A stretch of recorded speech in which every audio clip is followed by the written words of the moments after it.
Hello, hi, good morning. എല്ലാവരും എന്തെടുക്കുക? ജോലിക്കൊക്കെ പോയിട്ടുണ്ടാവും അല്ലേ? ഞങ്ങൾക്കിന്ന് വർക്ക് ഉണ്ടായില്ലേ? ഒരു അത്യാവശ്യം വന്ന് മൂത്ത മോള് നാട്ടിൽ പോയി വെക്കുക, കണ്ണൂർ. അത് കാരണം ഇന്ന് തുറന്നില്ല. അപ്പം ഞാൻ ഇന്ന് രാവിലെ എണീച്ചപ്പോൾ ഓർത്ത് വെറുതെ ഇവിടെ ഇരിക്കണമല്ലേ, ഒന്ന് അമ്പലത്തിൽ പോയേക്കാമെന്ന് വിചാരിച്ചു. അപ്പോൾ രണ്ട് പേരിൽ കല്യാണീനെ കൊണ്ടുപോയി. വൈഷ്ണവി മോൾ ഇവിടെ ഉണ്ട്, മൂത്തോള്. അവളെയും കൊണ്ട് ഞാൻ രാവിലെ എണീച്ച് നമ്മുടെ വീടിനടുത്തൊരു കൃഷ്ണൻ്റെ അമ്പലമുണ്ട്, അമ്പലത്തിൽ പോയി തൊഴുത്.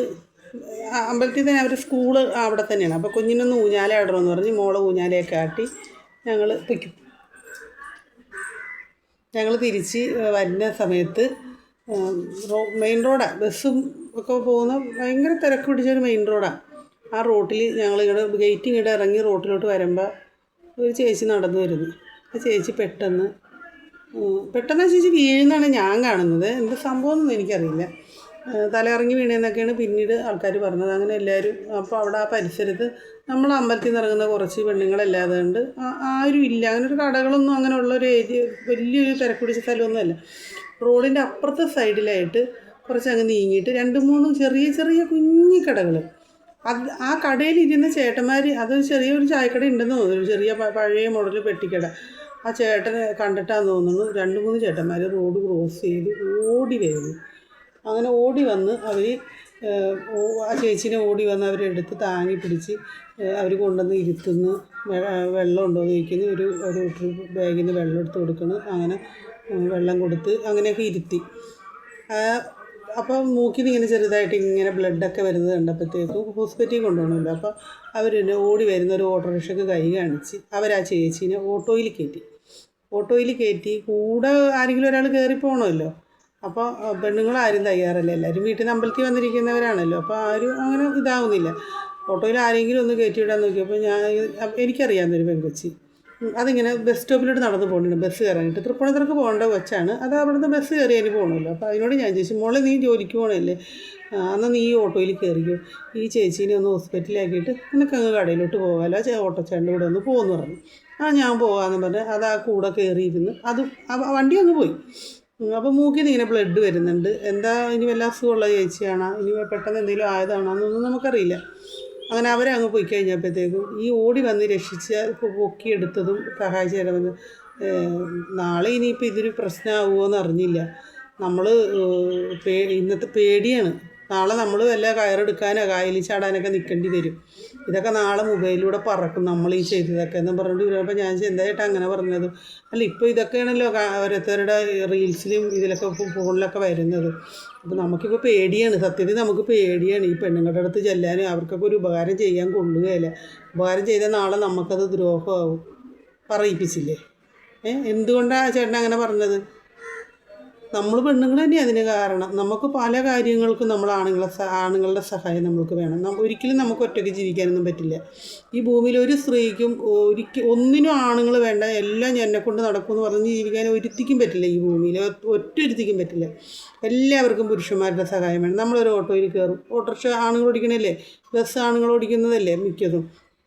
ഒരു പച്ചക്കറി കടയിലോ പലചരക്ക് കടയിലോ ഒക്കെ നമ്മൾ പോയി അവിടെയൊക്കെ ഇരിക്കുന്ന ആണുങ്ങളില്ലേ, നമ്മൾ ഏതെങ്കിലും ഒരു ഓഫീസുകളിൽ ബാങ്കിലൊക്കെ പോയി അവിടെയൊക്കെ സേവനത്തിന് പെണ്ണുങ്ങളെപ്പോലെ തന്നെ ആണുങ്ങൾ നമ്മൾക്ക് സേവനം ചെയ്യാനിരിപ്പില്ലേ. അപ്പം നമ്മുടെ നിത്യാനന്തര ജീവിതത്തിൽ എല്ലാത്തിലും നമുക്ക് ഇവർ ഉൾപ്പെടുത്തണം. നമ്മുടെയൊക്കെ വീട്ടിലുള്ളത് നമ്മുടെ ഭർത്താക്കന്മാരും മക്കൾ സഹോദരങ്ങൾ ഇവരൊക്കെ ആണുങ്ങളല്ലേ. അപ്പം നമ്മൾ കുറേ പെണ്ണുങ്ങളുണ്ട്, ആണുങ്ങൾ തൊടാൻ പാടില്ല, ആണുങ്ങൾ അടുത്ത് നിൽക്കാൻ പാടില്ല, മുട്ടാൻ പാടില്ല. അവർ നോക്കിയാൽ അത് കുറ്റം. അവർ നമ്മളൊന്ന് ബസ് യാത്രയൊക്കെ ആകുമ്പോൾ ഒന്ന് മുട്ടും ഇല്ലേ. ഇപ്പോൾ ഒരു ചെക്കൻ മരിച്ചില്ലേ, ഒരു തീർന്നുകൊണ്ട് ഫോണിൽ പിടിച്ച്, അത് നമ്മളെല്ലാവരും ആ വീഡിയോസ് കണ്ടതാണല്ലോ ഇല്ലേ. അപ്പോൾ അതിനെക്കുറിച്ച് ഞാൻ പറഞ്ഞത്, അതൊക്കെ ഒരുപാട് ആൾക്കാർ പറഞ്ഞു പോയതാണ്, എന്നാലും ഞാൻ പറയുന്നതാണ്. അപ്പോൾ ഈ ഒരു സംഭവത്തിൻ്റെ പുറത്താണ് ഇപ്പോൾ ഈ കായലിൽ ചാടണോ കയറെടുക്കണമെന്ന് ചോദിച്ചത്. അത് ഈ ഒരു സംഭവത്തെ ആസ്പദമാക്കിയാണല്ലോ അയാളെ പറയുന്നത് അല്ലേ. അതാണ് ഞാൻ പറഞ്ഞത്. അപ്പോൾ നമ്മൾ സ്ത്രീകൾ നമ്മുടെ ശത്രുക്കളും നമ്മൾ തന്നെയാണ്.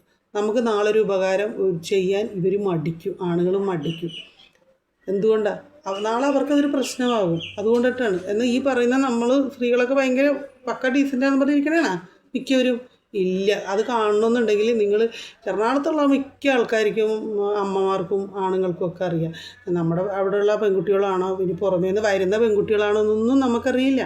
ബൈക്കിനൊക്കെ ആൺപിള്ളേരുടെ ബൈക്കിനൊക്കെ പിടിച്ചിരിക്കണ പോലെ അള്ളി പിടിച്ച് ബാക്കിലിരുന്ന് ഇവർ ബസ്സിൻ്റെയും കാറിൻ്റെയും എത്ര തിരക്കുള്ള റോട്ടിൽ കൂടി മിന്നായം പോലെ. എന്താ ഈ വൈകുന്നേരം ഇവളെയൊക്കെ ടൈമിനുള്ളിൽ വീടുകളിലോ ഹോസ്റ്റലിലൊക്കെ എത്തിക്കേണ്ടവന്മാരൊക്കെ എത്തിക്കണമല്ലോ. പകൽ മുഴുവനും മറൈൻ ഡ്രൈവിലും അല്ലെങ്കിൽ നമ്മുടെ തോപ്പുംപടി പാലത്തിൻ്റെ അവിടെ നിന്ന് നമ്മൾ വലത്തോട്ട് തിരിയുമ്പോൾ ഒരു റോഡുണ്ട്, മറ്റേ നമ്മുടെ കുണ്ടന്നൂരാണോ മരടാണ് അങ്ങനെ എന്തോ അങ്ങോട്ട് വരുന്നൊരു റോഡാണ് ആ റോഡ്. ആ റോഡ് സൈഡിൽ ആ പുഴയുടെ സൈഡിൽ ഒരു കണ്ടൽക്കാടിൻ്റെ അകത്ത് നട്ടുച്ചയ്ക്ക് പോയാൽ കാണാം കുടയും ചൂടി പിടിച്ചിരിക്കുന്നത്.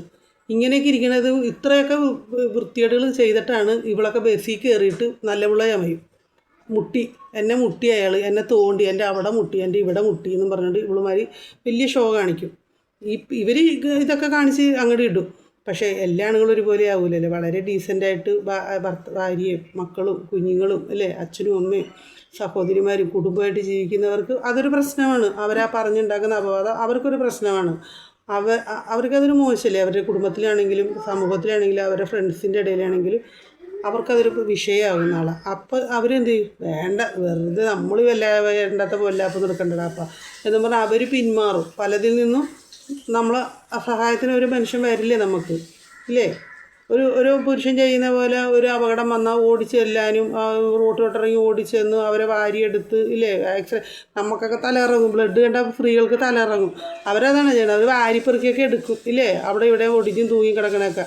അപ്പം നമ്മളെപ്പോഴും നമുക്ക് പുരുഷന്മാരെന്ന് പറയുന്നത് ഉണ്ടാകും, അങ്ങനെയുള്ള അലമ്പന്മാരൊക്കെ ഉണ്ടാകും. പക്ഷെ എല്ലാവരും നമ്മൾ അടച്ചൊരിക്കലും നമ്മൾ പറയരുത്. ഇന്നിപ്പോൾ ഞങ്ങൾ ഈ അമ്പലത്തിൽ നിന്ന് ഞാൻ ഈ സംഭവം കണ്ടപ്പോൾ ആ ചേട്ടനത് പറഞ്ഞപ്പോൾ നമ്മളത് ഓർക്കണമായിരുന്നു. ആ ചേട്ടന്മാർ വന്നില്ലായിരുന്നെങ്കിൽ ഒരു പക്ഷേ അതേപോലെ നമുക്ക് പെണ്ണുങ്ങൾക്ക് അത് ഡീൽ ചെയ്യാൻ പറ്റില്ല. അതിനൊക്കെ പറഞ്ഞിട്ടുണ്ട്, ചേച്ചിയുടെ ഫോൺ നോക്കണം, വീട്ടിലോട്ട് വിളിക്കണം എന്നൊക്കെ ആൾക്കാർ പറഞ്ഞ് ഏൽപ്പിക്കണൊക്കെ ഉണ്ട്. അത്ര ഉത്തരവാദിത്തത്തോടെ അവർ ചെയ്യുന്നുണ്ട്. നമുക്ക് കാഴ്ചക്കാരങ്ങനെ പലയിടത്തും പറ്റുള്ളൂ.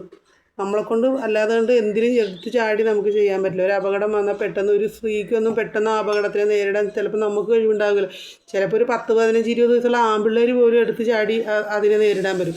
അപ്പോഴും നമ്മൾ പിന്മാറും. നമുക്ക് അതിനുള്ള ഇതേ ഉള്ളൂ നമുക്ക്. പിന്നെ നമ്മൾ വിചാരിക്കും നമ്മൾ വലിയ സംഭവമാണ്, ഈ ലോകം മുഴുവനും നമ്മുടെ കൈവിരലിലൂടെ തുമ്പത്ത് കിടന്ന് കറങ്ങണേന്ന്, നമുക്ക് എന്തൊക്കെ ആകാൻ പറ്റും എന്നൊരു ധാരണ നമുക്കുണ്ട്.